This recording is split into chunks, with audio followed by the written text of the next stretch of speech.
M&L City Run. Dati 200 discount ko. Pwede na to, yung Hanabishi. Potato corner break muna. OMG.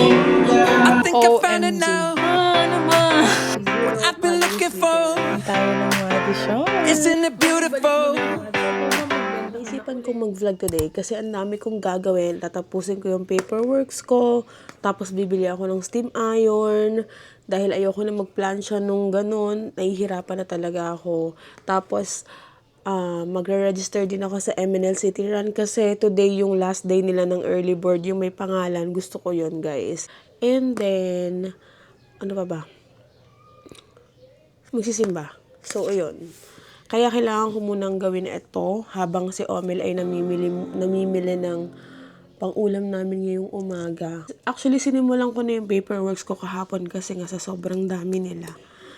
Ngayon, 2 na lang yung gagawin ko. Nakabulat tong gagawin ko at eto, natapos ko na yung 4 kahapon. LP na lang tsaka curriculum map ng grade 10 yung tatapusin ko at kayang-kaya ko na to ngayong umaga. So,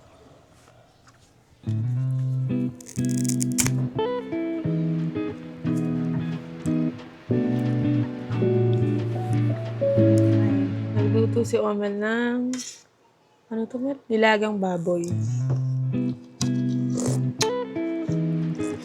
Ang sarap.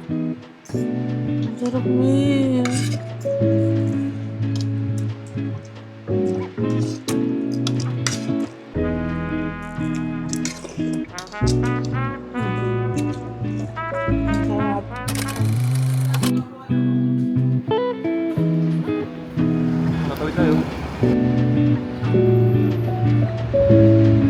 First agenda, guys, pupunta muna kami sa M&L City Run booth para mag-register.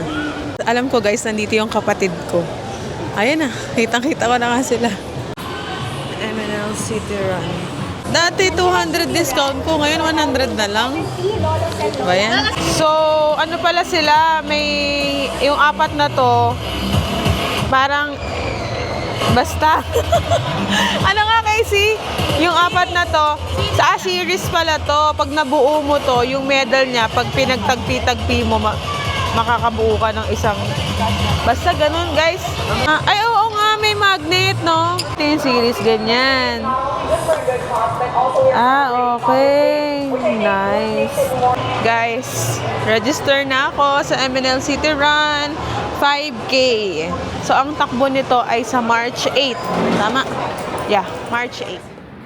Ang bigat. Ang bigat nito. Ito lang po yung mga ano nyo. Portable na. Yes po. Tsaka ito po. Ay, ito pa pala. Magkano to? 4.8. Mahal. Meron kayo dito ng ano yun? Hayer? Wala po. Ay, wala. Hindi ko bet masyado yung nandito sa Robinson kasi ang bigat. So, parang mahihirapan ako lalo doon. So, maghahanap pa kami sa Robinson or basta kahit saan dito. Dito sa Handyman baka meron. Pero parang wala. Pwede na to yung Hanabishi. Pero maghahanap pa rin kami ng iba, guys. Medyo mabigat po. Hindi, carry na. Oo. Pero maghahanap pa kami. Babalikan kita Hanabishi. So, dito muna kami sa food court. Kain muna ng potato corner kasi mahirap maghanap ng steam iron. Yung brand na gusto ko, wala. Hindi available. Yung iba, sobrang mahal naman.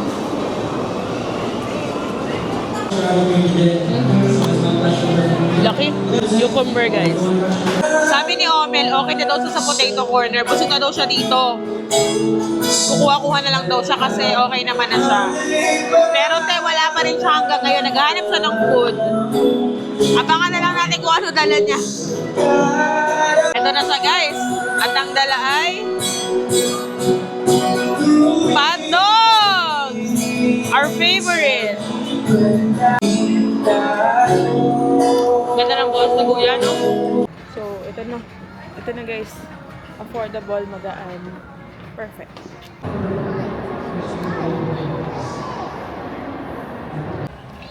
Lang si Omel ng IQOS niya. Yun yung basta hindi ko na pwede explain kasi for adult lang yun. Titignan ko naman dito sa Shopwise kung may available na matcha powder. Kasi dito ako nakakita dati ng The Food Grocer. Eh, yung in-order ko hindi pa nadating. Wala na akong stock sa bahay. So guys, wala pa din. Hintayin ko na lang talaga yung in-order ko sa online. Matchang-matcha na ako.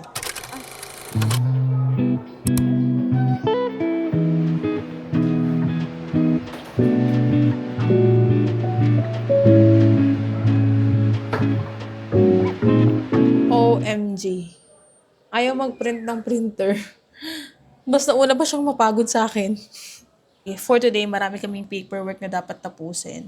Kaya itong vacant ko talaga inilalaan ko para tapusin yung mga bagay na yun. And I'm hoping and praying na matapos ko ngayong araw kasi marami pa talaga akong task like sa JS Prom. Ay, oh my gosh. Kaya ko to. Kasi yung printer nga, ayaw niya makisama. Please! Hindi na ako nakapag-ayos ni sunscreen serum. Wala talaga akong nalagay ni lip tint dahil sobrang daming paperwork. Kaya pala ayaw mag-print kasi ubos na yung black. OMG, dumi-dumi pa. Sorry guys. May dalawang ink dito. Magkaiba sila ng brand. Epson yung printer namin. Konti na lang kasi yung Epson. Ito madami pa. Ano ba? Wait, magtatanong na ako. Naku, maglilinis pa ako nito. May kikleaning ko pa to. Tatagal lalo. Bakit ganun? Kung kailan ka nagmamadali, ang daming technical error. Magkape muna tayo, guys. Talaga namang kailangan ko na ng energy. Coffee is from the Juicer. Thank you so much, the Juicer, for sending this over. Maganda siya, guys. As acidic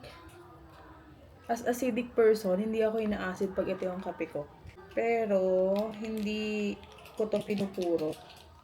May iba, puro siyang iniinom. Ako hindi ko pa kaya. Kaya, meron ako nito.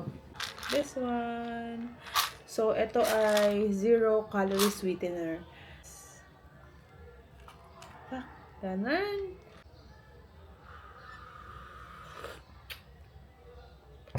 Medyo matapang pa. Dagdagan natin. Gawin nyo na to.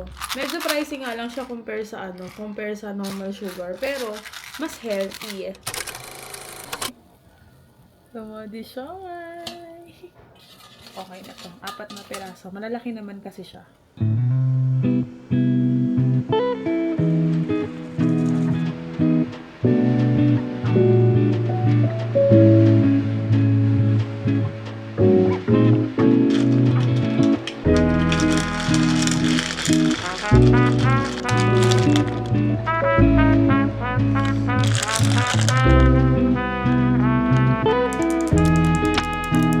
May midori matcha. Kain tayo ng wadi siomai. This one is pork, guys. At sobrang sarap talaga ng pork. Sa lahat ng flavor nila, yun yung pinakagusto ko. Pero lahat masarap. Hanap kayo ng fiber drink na mura lang. Pwede to. Try nyo na to, yung Nestle Cleanse.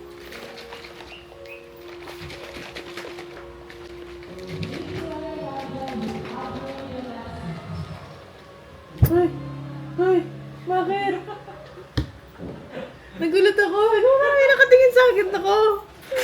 Hindi ka ba nalulungkot dyan? Masaya nga mag-isa. Iyo. Humingi muna ako sa bed para magawa ng matcha. And eto guys, binisnes ko na to dati. Then hindi ko siya natuloy kasi naging busy ako noong December. Tapos sana in the future, sana talaga maging business ko talaga tong matcha ko. Kasi iba daw yung lasa niya kaysa sa ibang sikat na mga coffee shop. Promise guys. As in, ang dami na rin nagre-request sa akin mga estudyante na, Ma'am, ibalik mo na yung matcha mo. Ma'am, magbenta ka na ulit. Kaso talaga, wala pa akong time. Soon, sana. Yung lasa ng matcha. Yung consistency. Nandun. Yung konting alat. Nandun. Kasi sea salt matcha to.